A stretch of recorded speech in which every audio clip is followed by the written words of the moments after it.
सबसे बड़े माफिया ने एक दिन अपने एक आदमी से उसके बेटे को वापस लाने को कहा, जिसके लिए इस आदमी को अब अमेज़न फॉरेस्ट में जाना पड़ता, जहां माफिया का बेटा कई सालों से किसी बहुत ही बड़े खजाने की तलाश कर रहा था। अब वैसे उस आदमी का नाम बैक है, जो असल में एक बहुत ही खतरनाक गैंगस्टर है, लेकिन इसके बावजूद उसे शहर के इस बड़े माफिया के लिए काम करना पड़ रहा था, क्योंकि बैक के ऊपर उस माफिया का भारी कर्ज था। लेकिन किस्मत से आज का मिशन बैक का लास्ट मिशन था, जिसको पूरा करके वो फ्री हो जाता। फिलहाल आज बैक अपने बॉस के कहने पर क्लब में एक बड़ी शख्सियत से पैसे वसूलने आया था, और कुछ देर क्लब के बाहर वेट करने के बाद बैक उस हाई प्रोफाइल नाइट क्लब के किचन के रास्ते से अंदर जाता है। उसका आज का टारगेट था ब्रायन, जो एक मशहूर फुटबॉल प्लेयर है। ब्रायन ने बैक के बॉस के काफी पैसे दबा रखे थे, जिन्हें वो वापस करने का नाम ही नहीं ले रहा था। अंदर जाने पर बैक देखता है कि क्लब के वीआईपी सेक्शन में ब्रायन अपने 10-12 हट्टे कट्टे बॉडीगार्ड्स के साथ ऐश कर रहा है। बैक वहां पहुंचकर शांति के साथ ब्रायन के सामने खड़ा हो गया और उससे कहा, मेरे पास तुम्हारे लिए सिर्फ दो ऑप्शंस हैं, या तो चुपचाप पैसे दे दो ताकि हम दोनों आराम से घर चले जाएं,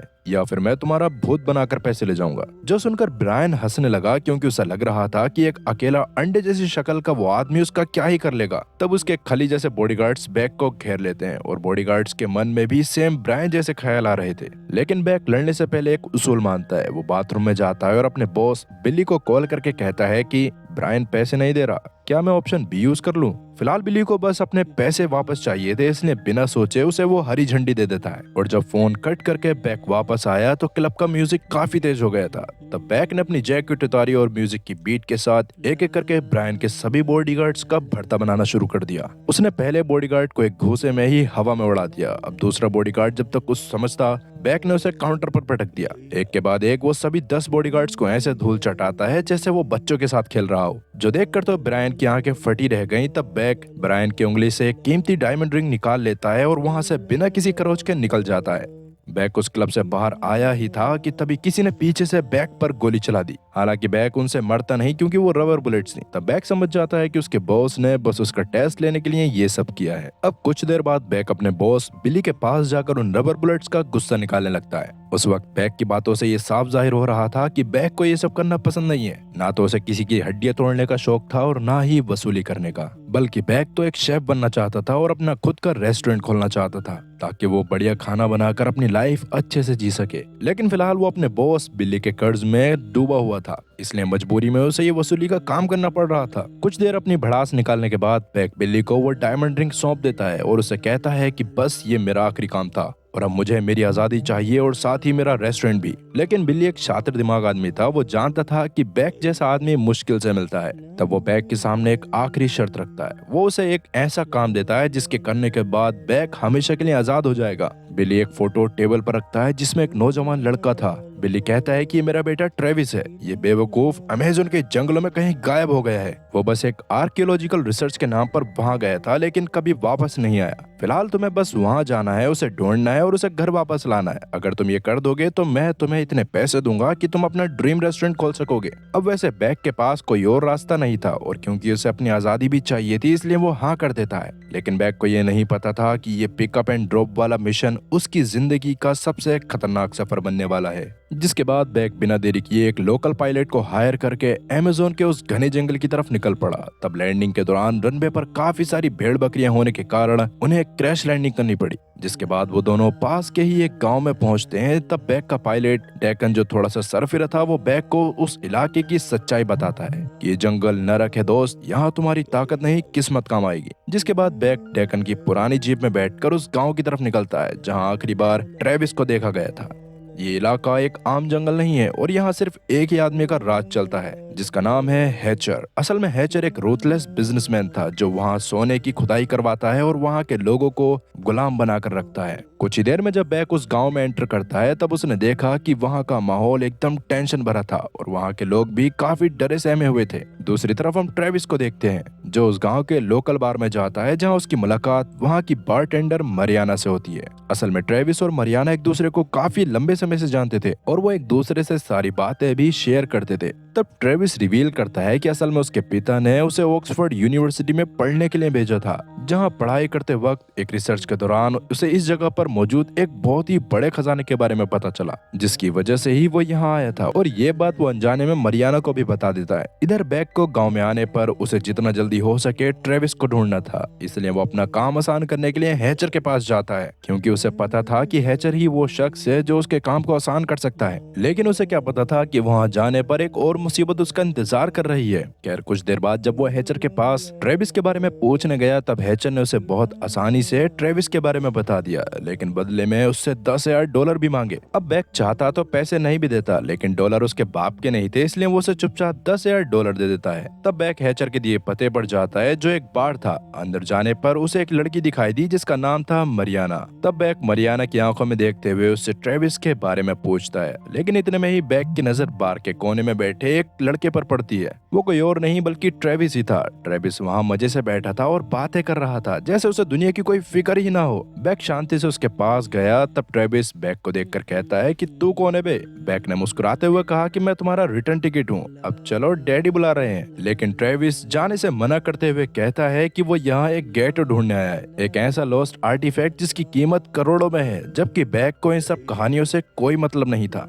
उसने ट्रेविस का हाथ पकड़ा और घसीटते हुए बाहर ले जाने लगा, लेकिन सब कुछ इतना आसान नहीं होने वाला था। फिलहाल बैक ट्रेविस को लेकर बार से निकल ही रहा था कि तभी हैचर अपने पूरे गैंग के साथ उस बार में पहुंच गया, क्योंकि अब तक हैचर को पता चल चुका था कि ट्रेविस उस गेटो के बहुत करीब है। गेटो यानी वो खजाना जिसके लिए ट्रेविस वहां पर आया था। और इतना जानने के बाद तो हैचर ट्रेविस को बिल्कुल भी वहां से नहीं जाने देना चाहता था। हैचर बैक के रास्ते में खड़ा होकर कहता है कि ये लड़का यहीं रहेगा, तुम चाहो तो वापस जा सकते हो और इसी में तुम्हारी भलाई भी है। तब बैक चारों तरफ देखता है, क्योंकि हैचर के पास 20 से ज्यादा आर्म गार्ड्स थे, इसलिए बैक एक गहरी सांस लेता है। उस वक्त उसे बिल्ली की बात याद आती है कि जितना जल्दी हो सके उसे वापस आना है। बैक हैचर की आंखों में देखता है और वही सवाल दोहराता है जो उसने क्लब में ब्रायन से किया था, ऑप्शन ए या ऑप्शन बी, क्योंकि एक तरफ हैचर और उसके 20 हथियारों से लैस गुंडे और दूसरी तरफ अकेला बैक जिसके पास न कोई बंदूक थी न चाकू। हैचर को भी लग रहा था कि ये आदमी डर के मारे भाग जाएगा, लेकिन अफसोस ऐसा नहीं हुआ और उल्टा हैचर के इशारे पर उसके गुंडों ने बैक पर हमला बोल दिया। तब बैक ने वहां पड़ी हुई चीजों को अपना हथियार बना लिया। उसने किसी को बोतल से मारा, किसी को चेयर से।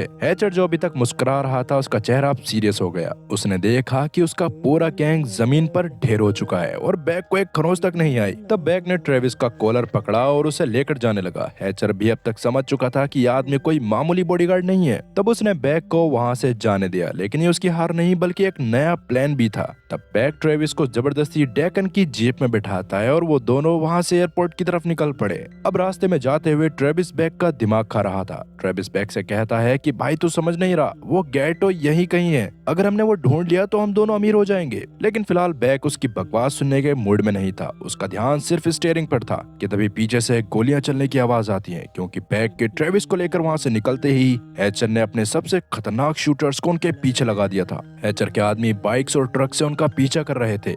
धूल मिट्टी और गोलियों के बीच बैक जीप को भगा रहा था। उस दौरान ट्रेविस को लगा कि बैक से बचकर भागने का ये सबसे बढ़िया मौका है, इसलिए उसने चलती जीप में बैक से स्टीयरिंग छीनने की कोशिश की। हालांकि बैक उसे दूर करने की कोशिश कर रहा था, लेकिन तब तक देर हो गई थी, क्योंकि जीप कंट्रोल से बाहर हो चुकी थी और रास्ते से उतरकर सीधा एक गहरी ढलान से नीचे लुढ़कने लगी। तब गाड़ी तो पेड़ों से टकरा कर रुक गई, लेकिन वो दोनों लुढ़कते हुए काफी नीचे जाकर गिरे। उस एक्सीडेंट की वजह से बैक को थोड़ी चोट आई थी, जबकि ट्रेविस मौके का फायदा उठाकर वहां से जंगल के अंदर भाग गया। इधर हैचर भी उनका पीछा करते हुए उस पहाड़ी तक आ गया था जहां से वो दोनों नीचे गिरे थे। तब हैचर समझ गया था कि वो दोनों ज्यादा दूर नहीं जा सकते और वो उन्हें आसानी से पकड़ भी सकते हैं। दूसरी तरफ बैक दर्द में करा रहा था, लेकिन उसका ये मिशन अभी भी बाकी था। उसे किसी भी हाल में ट्रेविस को वापस लेकर जाना था, ताकि वो अपने आप को बिल्ली से आजाद करा सके। जिसके बाद वो वापस से खड़ा होकर ट्रेविस के पीछे भागा और एक बार वापस से ट्रेविस को पकड़ लेता है। तब वो दोनों उस घने जंगल में पहुंच जाते हैं जहाँ सूरज की रोशनी भी नहीं पहुंच पाती थी। तब ट्रेविस वापस से एक बार उसे लड़ने के लिए उकसाता है और एक बार फिर से ट्रेविस को अपनी नाक तुड़वानी पड़ी। लेकिन बाद में वो बैक को जानबूझकर ऐसे इलाके में ले गया जहां काफी सारे ट्रैप्स थे। और जब ट्रेविस बैक का मजाक उड़ा रहा था, तब अचानक बैक का पैर एक रस्सी पर पड़ा और अगले ही पल वो उल्टा हवा में लटक गया। तब ट्रेविस वहां खड़ा होकर जोर जोर से हंसने लगा और कहने लगा कि बोला था ना, मेरे साथ पंगा मत ले, मैं इस जंगल को तुझसे बेहतर जानता हूँ। फिलहाल ट्रेविस वहां से जाने ही वाला था कि उसका खुद का पैर दूसरे ट्रैप में फंस गया, जिससे वो भी उल्टा लटक चुका था। खैर, उन दोनों के उल्टा लटकने के बाद हम लोग ट्रेविस की बातों से ये भी जान पाते हैं कि इस जगह पर हैचर्स के ग्रुप के अलावा एक और ग्रुप है जिसका नाम रेवल ग्रुप था, और वो नहीं चाहता था कि हैचर्स के लोग कभी भी जंगल में आए, और इसी वजह से उन्होंने जंगल में अलग अलग जगह बहुत सारे ट्रैप्स लगा रखे थे। और अभी के समय पर बैक और ट्रेविस उनमें से किसी एक में फंस गए थे, और अब तक रेवल ग्रुप के लोग भी रास्ते में थे जो कि ट्रेविस और बैक की तरफ आ रहे थे। फिलहाल बैक और ट्रेविस एक दूसरे के साथ मिलकर काम करने का डिसाइड करते हैं ताकि वो इस जगह से जल्द फ्री हो सके। लेकिन इतने में ही वहां पर काफी सारे जंगली बंदर आ गए जो कि उन दोनों को नीचे उतरने में काफी ज्यादा प्रॉब्लम क्रिएट कर रहे थे। तब ट्रेविस बैक को बताता है कि इन बंदरों के काटने से इंसान की मौत हो जाती है। लेकिन इतने में ही पेड़ों के बीच से रिवल ग्रुप के लोग निकल आए जो उन दोनों को नीचे उतारते हैं। अब वैसे इतने दिनों तक अमेज़न के जंगल में रहने से ट्रेविस को वहाँ की लैंग्वेज भी आ गई थी, इसलिए तब वो उस ग्रुप के लीडर मनीटो से कहता है कि बैक असल में हैचर का आदमी है जो कि उसे किडनैप करने आया है, जिससे मनीटो और उसके साथियों को बैक के ऊपर गुस्सा आने लग गया था। उस दौरान वहाँ मौजूद सब लोगों की बातों से ये जाहिर होता है कि मनीटो के साथी गांव के ही वो लोग थे जो कि हैचर्स के काम करने के तरीके को बिल्कुल भी पसंद नहीं करते थे और वो उसका विरोध करना चाहते थे। तब मनीटो बैक को 1-on-1 फाइट करने के लिए चैलेंज करता है। हालांकि बैक इस चीज के लिए साफ इनकार तो कर देता है, लेकिन उसे अपनी जान बचाने के लिए लड़ाई करनी पड़ी। तब फाइट करने के तरीके से पता चल रहा था कि मनीटो मार्शल आर्ट्स में काफी ज्यादा माहिर है, जो कि उसके ही गांव के मार्शल आर्ट्स थे। शुरू में तो बैक मनीटो से बहुत बुरी तरह मार खा रहा था, लेकिन एक समय ऐसा आया जब बैक को बहुत ज्यादा गुस्सा आ गया और उसी गुस्से की वजह से वो मनीटो को 1-on-1 फाइट में भी बहुत बुरी तरह से पछाड़ देता है। उस फाइट में मनीटो के बहुत ज्यादा चोट भी लग गई थी। फाइट खत्म होते ही वहां अचानक से मरियाना आ गई, जिसके आते ही रेवल ग्रुप के सारे अपने घुटनों पर आ गए, जो देखकर हम ये बात जान पाते हैं कि असल में मनीटो उस ग्रुप का लीडर नहीं बल्कि मरियाना है। फिलहाल रात के समय आग के पास बैठकर जब बैक, मरियाना और ट्रेविस बात कर रहे होते हैं, तब मनीटो बैक के पास आकर उसे पहनने के लिए एक लॉकेट देता है। साथ ही वो उसे सुबह के लिए सॉरी भी बोलता है। उस दौरान मरियाना बैक और ट्रेविस को बताती है कि हैचर ने उसके गांव में आने के बाद उनके गांव वालों पर बहुत जुल्म किए हैं। वो उनसे जबरदस्ती काम कराकर सिर्फ अपनी जेब भरता है। वो तीनों बात कर ही रहे थे कि अचानक वहाँ हैचर के आदमियों ने हमला कर दिया और उस हमले में मरियाना, बैक और ट्रेविस के अलावा सभी मारे गए, जबकि वो तीनों किसी सूरत से वहां से बोट की मदद से पानी के जरिए भागने में सफल रहे। तब रात भर काफी लंबा सफर करने से वो जंगल के काफी अंदर आ गए थे, जिसके बाद मरियाना उन दोनों को बताती है कि गेटो यानी जिस खजाने को ट्रेविस ढूंढ रहा है वो सिर्फ एक मूर्ति नहीं बल्कि वो उसके गांव की धरोहर है। अगर वो मिल गई तो वो उसे बेचकर अपने गांव को हैचर की गुलामी से आजाद करवा सकती है और उसका 50% वो ट्रेविस को भी देगी। लेकिन बैक को इस सबसे कोई मतलब नहीं था, क्योंकि उसे बस ट्रेविस को वहां से लेकर जाना था। तब मरियाना एक डील रखती है कि अगर तुम मुझे गेटो ढूंढने में मदद करोगे तो उसके बदले में मैं तुम्हें इस जंगल से बाहर निकलने का वो रास्ता दिखाऊंगी जो हैचर को नहीं पता। फिलहाल बैक के पास कोई और ऑप्शन नहीं था, और क्योंकि दूसरी तरफ हैचर के आदमी हर रास्ते पर थे, इसलिए बैक हाँ कर देता है। और अब अगली सुबह काफी लंबा सफर तय करने के बाद ट्रेविस अपने दिमाग का इस्तेमाल करके उन्हें उस जगह ले आया जहां गेटो यानी वो मूर्ति छुपी हुई थी, एक वाटरफॉल जिसके पीछे एक गुफा थी। तब तीनों काफी डरे सहमे होने के बावजूद अंदर जाते हैं। अंदर अंधेरा था और हवा में पुरानी मिट्टी की खुशबू थी। अंदर जाने पर उन्हें वहां एक केव दिखाई दी, जिसे देखकर बैक और मरियाना काफी खुश हुए। लेकिन तभी ट्रेविस वहां पर आग जलाने की कोशिश करता है ताकि वो उस जगह पर देख सके, लेकिन वहां पर मौजूद मीथेन गैस की वजह से अचानक एक बहुत बड़ा धमाका हो गया। किस्मत से ब्लास्ट होने के ठीक पहले ट्रेविस पानी के अंदर कूदने में सफल हो गया था, जिससे उसका तंदूरी कबाब बनते बनते बचा। कुछ ही देर में मीथेन गैस हटने के बाद वो लोग आगे बढ़े, लेकिन उस बीच वो एक बहुत ही बड़ी चट्टान के नीचे आ गए थे, जिन्हें कुछ मोटी मोटी लकड़ियों की मदद से हवा में लटकाया हुआ था। और अगर उन सब में से कोई भी किसी भी गलत लकड़ी के ऊपर हाथ रखता तो वो टूट जाता, जिससे वो चट्टान सीधा उनके सर पर आकर गिरती। उस बीच ट्रेविस को जमीन पर बने कुछ सिंबल दिखाई दी, जिनको डिकोड करने के बाद वो लोग आगे की तरफ पहुंच गए थे और वहां से उन्हें वो खजाना भी मिल गया था, जिसकी कीमत $10 बिलियन यानी कि 83,000 करोड़ रुपए थी। असल में वो खजाना एक बहुत ही पुराने समय की गोल्डन मूर्ति थी, जिसको लेकर वो तीनों बाहर की तरफ आने लगे। लेकिन मूर्ति मिलने की खुशी में वो ये भूल जाते हैं कि वो तिनकेसर के पहाड़ के नीचे हैं, और गलती से वहां मौजूद एक लकड़ी से टकरा जाते हैं, जिससे वहां की चट्टान नीचे गिरने लगी थी। लेकिन किस्मत से सारी लकड़ियां गिरने से पहले तीनों के तीनों उस गुफा से बाहर आ गए। और उन तीनों में से किसी को जरा सी भी खरोच नहीं आई। अब इसी चीज की खुशी में रात के समय में मरियाना बैक और ट्रेविस को कानो नाम का एक फ्रूट खिलाती है, जो कि काफी ज्यादा अच्छा फ्रूट था। उसको खाने के बाद बैक और साथी ट्रेविस को बहुत ज्यादा अच्छा लग रहा था, लेकिन अचानक से ही उन्हें बहुत अजीब सा हेलुसिनेशन होने लगा और उन दोनों की बॉडी पैरालाइज कर गई। असल में ये सब मरियाना ने जानबूझकर किया था, क्योंकि वो ट्रेविस के साथ खजाने का 50% यूं ही शेयर नहीं करना चाहती थी। उन दोनों को बेहोश होता देख मरियाना वहां से जाने लगती है, लेकिन जाते जाते वो बैक को उस जंगल से बाहर निकलने की डायरेक्शन के बारे में बता जाती है, जैसा कि उसने वादा किया था। खैर, अब अगली सुबह तक काफी घंटे बीत जाने के बाद ट्रेविस और बैक का पैरालिसिस खत्म हुआ और ठीक से होश में आने के बाद वो लोग डिसाइड करते हैं कि अब वो सीधा यहाँ से अपने घर की तरफ निकल जाएंगे, क्योंकि ना तो उन लोगों को किसी खजाने से लेना देना था और ना तो गांव के लोगों से।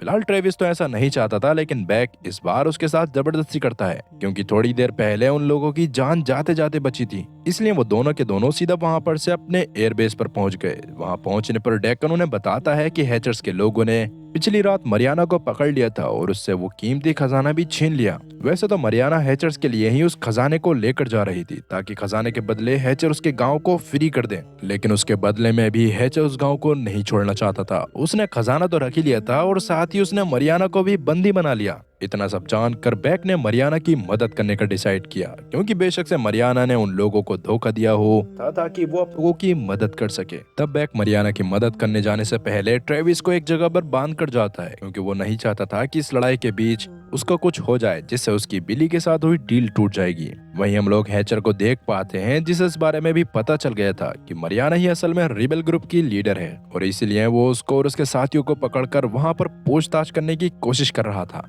तभी अचानक से हैचर का एक आदमी उसे बताता है कि उनके आउटपोस्ट नंबर 1 पे एक बहुत खतरनाक अटैक हुआ है, जिससे वहां के सारे सोल्जर्स मारे गए। असल में बैक ने ही उस पोस्ट पर जाके हैचर के सभी लोगों को जान से मार दिया था, जिसके बाद वो तुरंत ही हैचर को एक धमकी भरा वीडियो भेजता है, जिसमें वो हैचर से कहता है कि या तो वो उस जगह पर शांति से रह सकता है, और अगर वो शांति से नहीं रहना चाहता तो बैक उसको जबरदस्ती शांति के साथ रहने के लिए मजबूर करेगा। जो सुनने के बाद तो हैचर को लूज मोशन जैसा फील होने लगा था, लेकिन उसके बावजूद भी वो अपने सभी सोल्जर को जमा करता है और बैक के ऊपर अटैक करने के लिए बोलता है, क्योंकि वो जानता था कि बैक इतने सारे सोल्जर्स का सामना एक साथ नहीं कर पाएगा। और कहीं ना कहीं वो लोग सही भी थे, क्योंकि अगले ही पल हम लोग डेकन को देख पाते हैं, जो इस लड़ाई में बैक की मदद कर रहा था। और वो एक दूसरे आउटपोस्ट पर जाने के बाद वहां पर एक म्यूजिकल सिस्टम को बजाना चालू करता है, जिससे गांव के सारे जानवर अचानक से उन सोल्जर के ऊपर अटैक करने लग गए थे।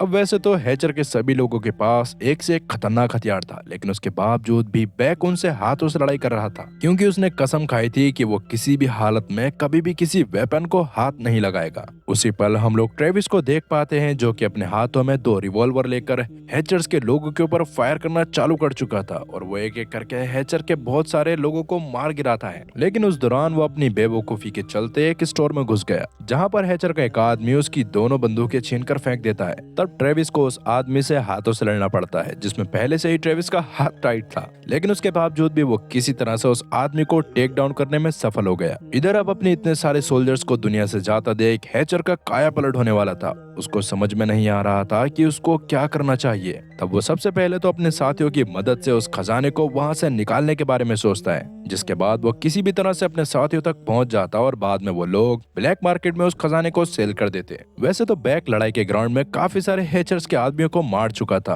पर अचानक से सिचुएशन ऐसी बन गई जहां पर उसे बंदूक उठाने की प्लेज तोड़नी पड़ी। तब कुछ सोचते हुए वो एक बंदूक उठाता है और मौत का ऐसा नंगानाच शुरू करता है कि नोरा फतेही भी शर्मा जाए। बैक की हर एक गोली निशाने पर लग रही थी और उसने सिर्फ 20 सेकंड के अंदर 8 लोगों की जान ले ली, जो देखने के बाद बचे हुए सोल्जर काफी ज्यादा शौक में आ जाते हैं कि उनका पाला किस संकी से पड़ गया। फिलहाल सबको ठिकाने लगाने के बाद वापस से बैक अपने पुराने मेथड पर आ गया और बाकी बचे हुए सोल्जर से हाथों से लड़ने लगा। दूसरी तरफ ट्रेविस को भी इस बारे में पता चल जाता है कि हैचर्स के आदमी उस जगह पर से खजाने को निकालने के बारे में सोच रहे हैं, और अब ये बात पता चलते ही वो हैचर्स के आदमियों के पीछे लग गया ताकि वो उन लोगों से खजाना हासिल कर सके। तब वो एक गाड़ी को काफी स्पीड से ले जाकर उन लोगों की गाड़ी में ठोक देता है, जो कि उस मूर्ति को लेकर भाग रहे थे। इधर बैक के सामने अब पहले से भी ज्यादा खतरनाक सोल्जर आ गए थे, जिनसे बैक को लड़ाई करनी थी। इवन वहां पर अब तक हैचर भी आ गया था, जो देखने के बाद वहां पर तुरंत ही बैक उन तीनों सोल्जर से लड़ने लगा। शुरुआत में तो बैक को काफी दिक्कत आ रही थी, लेकिन आज तक रॉक के सामने कोई ज्यादा देर नहीं टिक पाया था। तब वो बहुत आराम से उन तीनों सोल्जर्स को ठिकाने लगा देता है और हैचर के पीछे लग जाता है। लेकिन हैचर अब कुछ भी नहीं कर सकता था, क्योंकि वहां पर अब तक गांव के काफी सारे लोग भी आ गए थे, जिन्होंने हैचर को चारों तरफ से घेर लिया था। और वो सभी लोग सिर्फ बैक की वजह से रुके हुए थे, क्योंकि उन्हें लग रहा था कि शायद बैक खुद ही अपने हाथों से हैचर्स को मारेगा। तब बैक वहां पर हैचर को आखिरी मौका देता है कि वो अपनी जान बचाने के लिए गांव वालों से माफी मांग ले। लेकिन हैचर बिल्कुल कुत्ते की दुम जैसा था, जो इतनी मार खाने के बाद भी सीधा नहीं हुआ और उल्टा वो बैक और गांव वालों को उल्टा सीधा बोलने लगता है, जिस बात से ही नाराज होकर गांव के भीड़ में मौजूद एक आदमी ने तुरंत ही हैचर को शूट करके खत्म कर दिया। और उसकी मौत के बाद अचानक से लोग नोटिस करते हैं कि वहां पर ट्रेविस मौजूद नहीं है। उन्हें लगता है कि शायद ट्रेविस मौके का फायदा उठाकर वहां से खजाना लेकर भाग गया। लेकिन इतने में ही ट्रेविस भी उस खजाने को लेकर पहुंच जाता है, जिसको देखने के बाद सब लोग बहुत ज्यादा खुश हुए। और तब जाकर हम लोग जान पाते हैं कि ट्रेविस को तो वैसे भी उस खजाने में से 1% भी नहीं चाहिए था, क्योंकि वो बस उस खजाने को ढूंढना चाहता था ताकि अखबारों में उसका नाम आ जाए और लोग उसको एक अच्छे आर्कियोलॉजिस्ट के रूप में पहचाने। अब ये बात जानने के बाद तो मरियाना को भी काफी खुशी होती है, जिसके बाद बैक और ट्रेविस गांव वालों से अलविदा लेकर वहां से जाने लगे। जिसके बाद बैक ट्रेविस को सीधा अपने साथ बिली के पास ले गया और बिली ट्रेविस के वापस आ जाने की वजह से काफी ज्यादा खुश था, क्योंकि कहीं ना कहीं वो चाहता था कि ट्रेविस उसके एक बहुत बड़े माफिया दोस्त की बेटी से शादी कर ले, जिससे उसके माफिया दोस्त के बिजनेस भी सारे के सारे ट्रेविस के नाम पर हो जाएंगे। लेकिन ट्रेविस ऐसे बुरे कामों को नहीं करना चाहता था, जिस बात की वजह से बिली उसके ऊपर काफी गुस्सा करने लगा। पर उसी दौरान बिली बैक से भी काफी ज्यादा खुश था। तब वो सबसे पहले तो उसे होटल वापस करता है और साथ ही उसे वो $4 बिलियन भी देता है। लेकिन बैक ट्रेविस के लिए बिली का बिहेवियर देखकर बिल्कुल भी खुश नहीं था, इसलिए वो अपना दिमाग लगाते हुए अपने पास मौजूद उसी फ्रूट को निकालता है जो कि मरियाना ने उन दोनों को खिलाया था, जिसे खाने के बाद में वो लोग पैरालाइज हो गए थे। और अब उसी फ्रूट को वो लोग बिली को भी खिला देते हैं, जिसे खाने के कुछ ही देर बाद बिली भी पैरालाइज हो गया था और अब उसके बदन को छोड़कर सिर्फ आंखें काम कर रही थीं। तब बैक बिली की आंखों के सामने से ही ट्रेविस को उसके बाप से फ्री कर देता है, जिसके बाद बैक और बिली